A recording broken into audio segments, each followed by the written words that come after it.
Assalamualaikum warahmatullahi taala wabarakatuh. Apa khabar semua abang-abang dan kakak-kakak? Okey, ni abah dan adik ini. InsyaAllah malam ni akan kita terus belajar malam ni dalam tajuk Mari Belajar Pendidikan Islam bersama dengan Ustaz Abah. Okey, bagus, insyaAllah. Okey, malam ni kita akan sambung dalam tajuk terakhir, ya.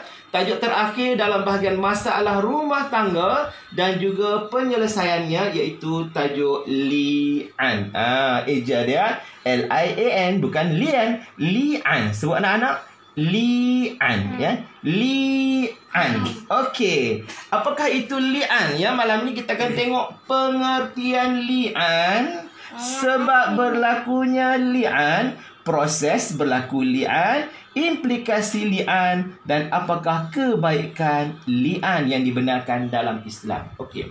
So, mungkin kita rasa perkataan li'an ini adalah perkataan yang baru. So, abang akan beri maksud pengertian kepada anak-anak. Yang pertama, li'an dari sudut bahasa bermaksud laknat, ya, laknat, iaitu laknat.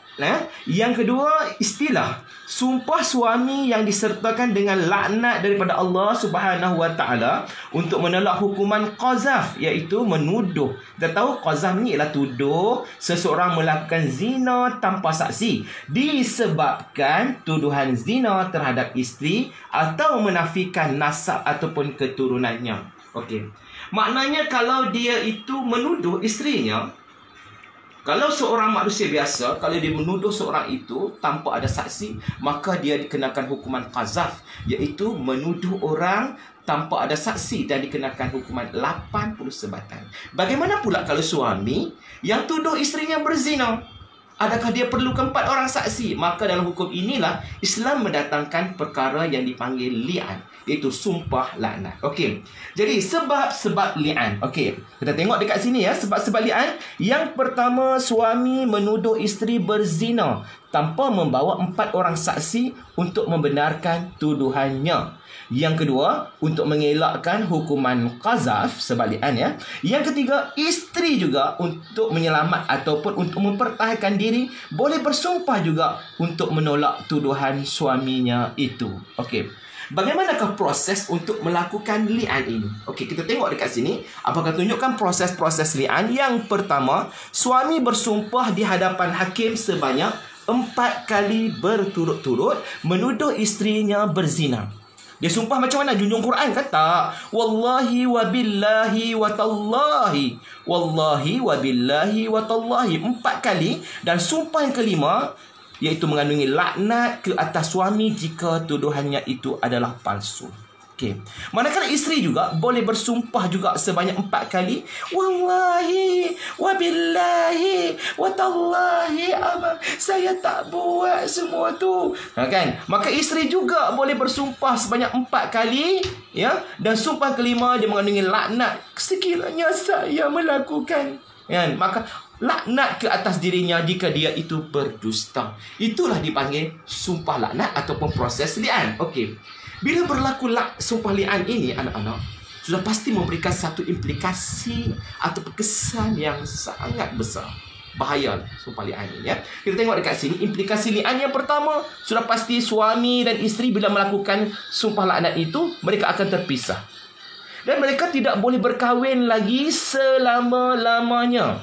Ya, dan suami yang membuat tuduhan terlepas daripada qazaf, iaitu menuduh isteri tanpa saksi.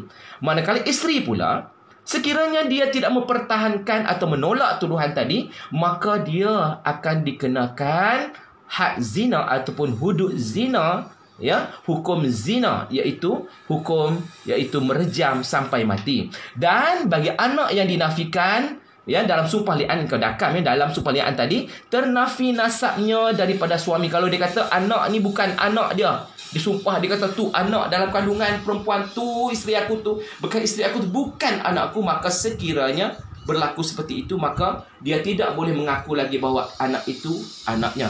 Dan isteri berhak menuntut nafkah anak jika suami tidak menafikan nasab anak itu tadi. Okey. So, apakah hikmah ataupun kebaikan Allah memberikan kebenaran kita melakukan sumpah laknat ataupun li'an ini? Ya, yang pasti ialah mestilah suami akan dapat mencari jalan penyelesaian secara adil di mahkamah. Isteri juga dapat mempertahankan, menjaga maruah dirinya apabila dituduh oleh suaminya, dan suami dapat mempertahankan kesucian nasabnya sekiranya dia yakin betul-betul isterinya itu telah melakukan zina.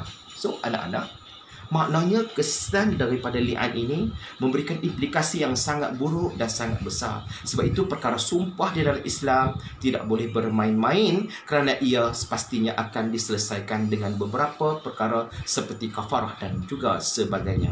Jadi anak-anak, yang terakhir macam biasalah abang akan bagi penilaian. Okey, boleh tengok dekat sini penilaian ni anak-anak. Ada beberapa soalan, 1, 2, 3, 4, dan anak-anak bila tengok video, anak-anak boleh jawab soalan ini. Dan yang terakhir, inilah beberapa masalah rumah tangga yang abang kongsikan, 8 masalah rumah tangga. InsyaAllah moga-moga menjadi kemudahan pengajaran dan pemahaman kepada anak-anak untuk memahami dengan lebih detail. Kena baca buku lagi lah, kena rujuk para ulama, rujuk para ustaz dan sebagainya. Wallahu'alam. Sekian.